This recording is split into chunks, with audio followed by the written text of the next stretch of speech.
Bonjour. On a parfois accusé la Bible, mais à tort, de ne pas considérer les femmes comme elles le méritent. Eh bien, à travers quelques exemples, j'aimerais vous montrer aujourd'hui que ce n'est pas le cas et que nombreuses parmi elles sont exemplaires et remarquables.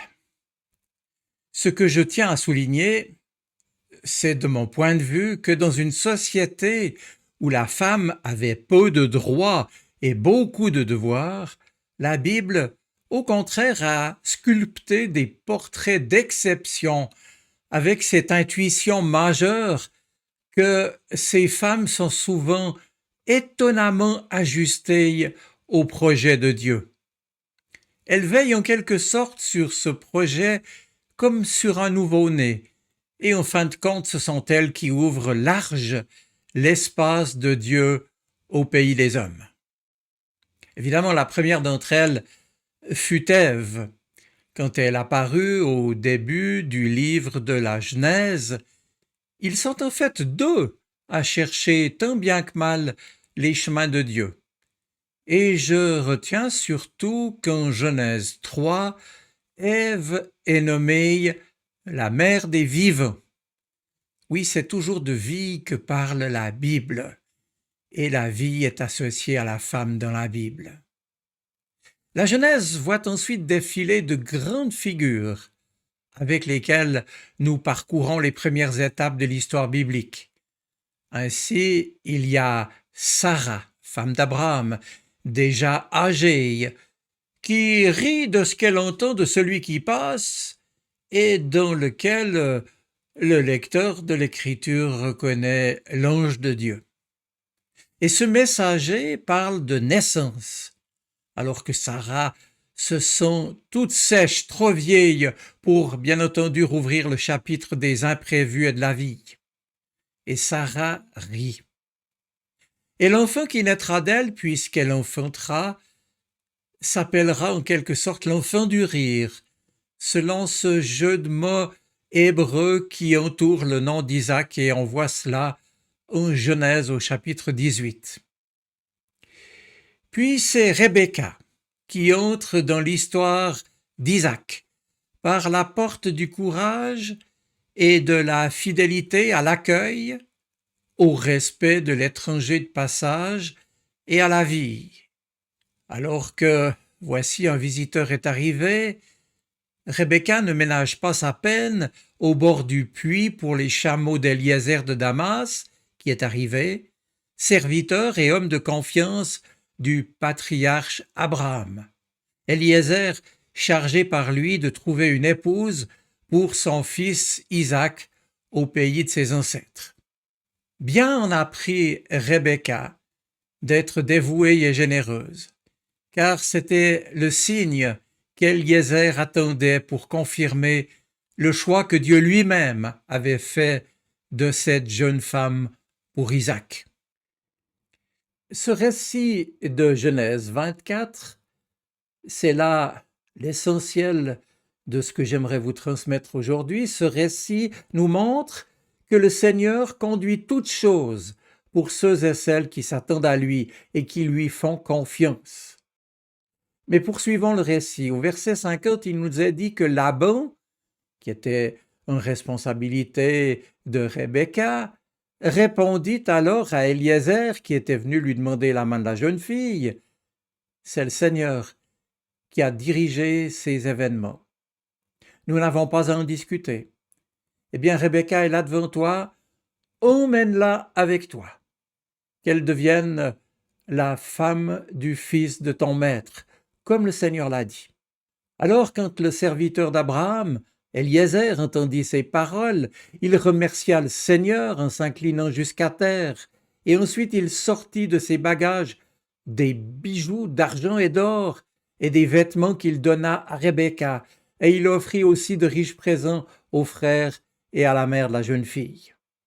Ensuite on appellera la jeune fille, et on lui demandera son avis. Et je reprends au verset 58. Ils appelèrent donc Rebecca et l'interrogèrent. « Veux-tu partir avec cet homme ?» « Oui, répondit-elle. » Et ils laissèrent alors Rebecca et sa nourrice partir avec le serviteur d'Abraham et ses hommes. Ils donnèrent à Rebecca leur bénédiction.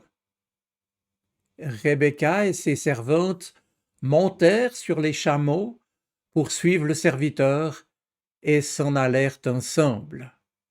Fin de citation.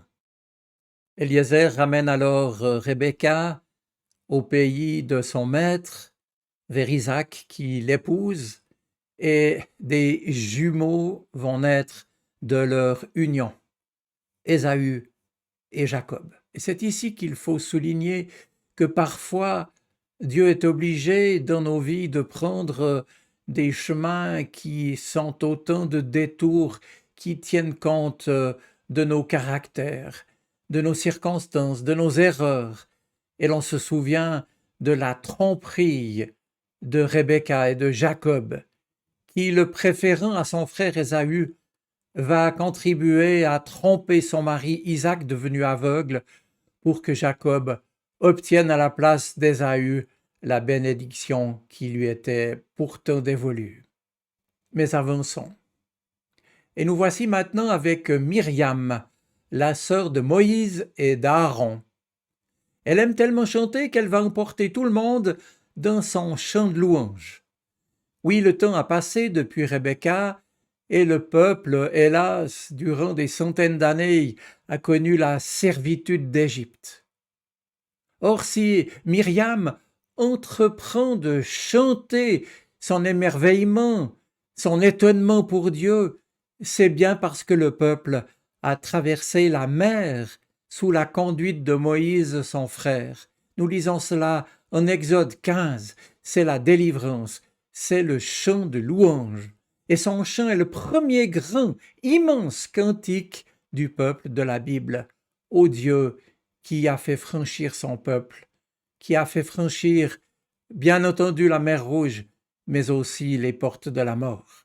Et l'on n'a pas oublié Rahab, j'en ai fait un quart d'heure biblique il y a peu, la païenne, la prostituée de Jéricho, qui avait pourtant ouvert sa porte aux envoyés de Dieu parce qu'elle avait compris qui était le Dieu d'Israël, pour que le peuple qu'il aime puisse entrer en terre promise.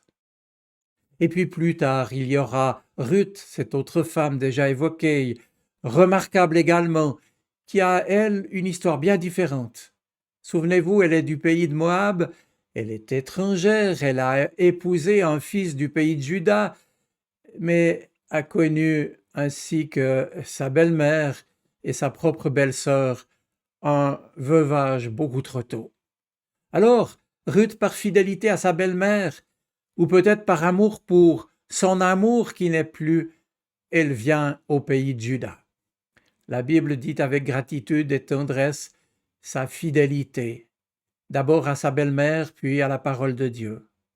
Elle ira glaner sur le champ d'un riche propriétaire qui finira par la choisir pour en faire sa femme.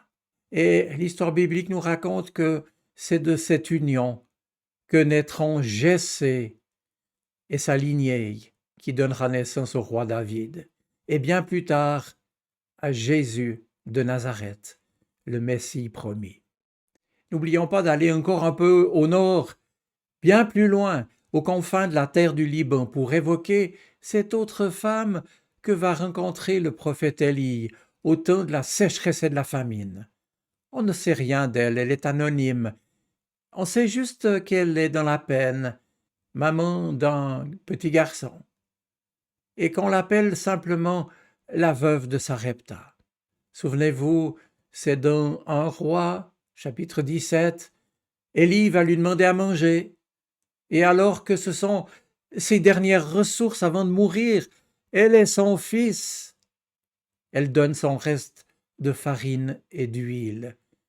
Et le miracle de Dieu qui a dit « Tu ne manqueras de rien » s'accomplit aussi pour elle et pour le prophète. C'est comme si elle avait ressenti, pressenti que l'identité même de Dieu est résurrection, et que la vie est bien plus grande, bien plus forte que la mort, et qu'avec ce Dieu-là au cœur, on peut donner, on peut se donner. Ici, ce que j'aimerais ajouter, c'est que contrairement aux divinités oisives de l'Antiquité et du Proche-Orient qui jouissaient des prérogatives de leur immortalité en jouant avec les humains. Souvenez-vous de la mythologie grecque, par exemple, comme le raconte Homère.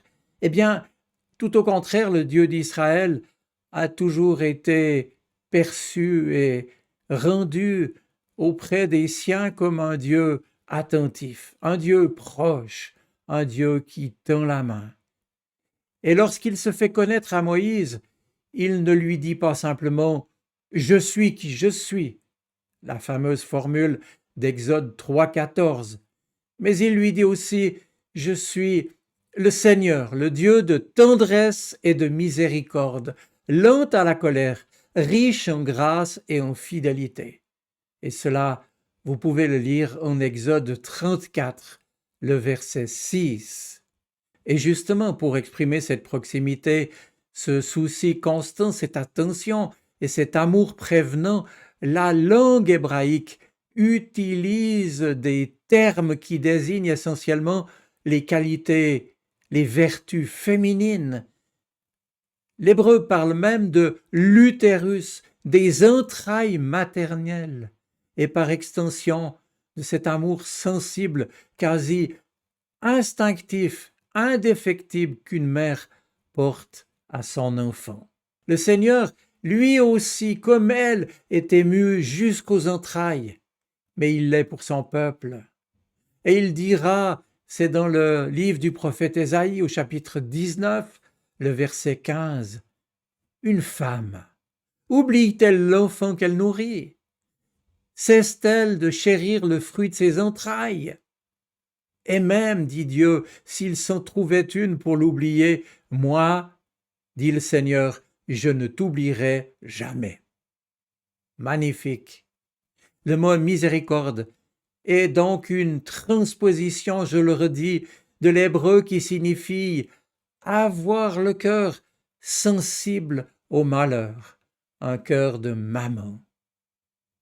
Et c'est ainsi que peu à peu, la Bible a creusé, a développé cette révélation étonnante. Dieu est un père, mais il a un cœur de mère. C'est dire si la figure de la femme est mise en avant dans ce qu'elle a de meilleur ici. Le psaume 103, c'est un long développement sur cet amour et sur l'amour de Dieu, à la fois indulgent et exigeant, sensible et puissant, que nous pouvons lire. Le Seigneur, dit le texte, est tendresse et pitié, lent à la colère et riche en bonté, plein d'amour, puissant est son amour, littéralement, pour qui le craint, pour qui s'attend à lui, le respecte, s'ouvre à lui. Oui, le Christ, par sa venue au milieu des hommes, est l'incarnation même de cet amour. Et cette longue méditation tout au long de l'Écriture, d'abord au travers de ces personnages féminins, puis au travers de ces déclarations magnifiques du prophète, cette lente méditation sur la nature de Dieu va s'achever d'ailleurs dans la première lettre de Jean pour bien en saisir l'essentiel, puisque l'apôtre dira en Jean 4, 8, Dieu est amour. Faut-il encore montrer que la Bible est d'une grande reconnaissance, dans les deux sens du terme, envers d'autres femmes encore, dont, c'est vrai, la plus grande est sans doute Marie, la mère de Jésus, dont l'Évangile soulignera la disponibilité totale à la parole, au point qu'en elle, la parole venue de Dieu va se faire homme, va se faire chair, comme dit le texte biblique. Et voilà que l'humanité passe ainsi de façon nouvelle à la réalisation du projet de Dieu, passant par une femme, ouvrant le temps d'un authentique enfantement pour ceux et celles qui s'ouvrent à l'action de Dieu et à sa présence dans leur vie.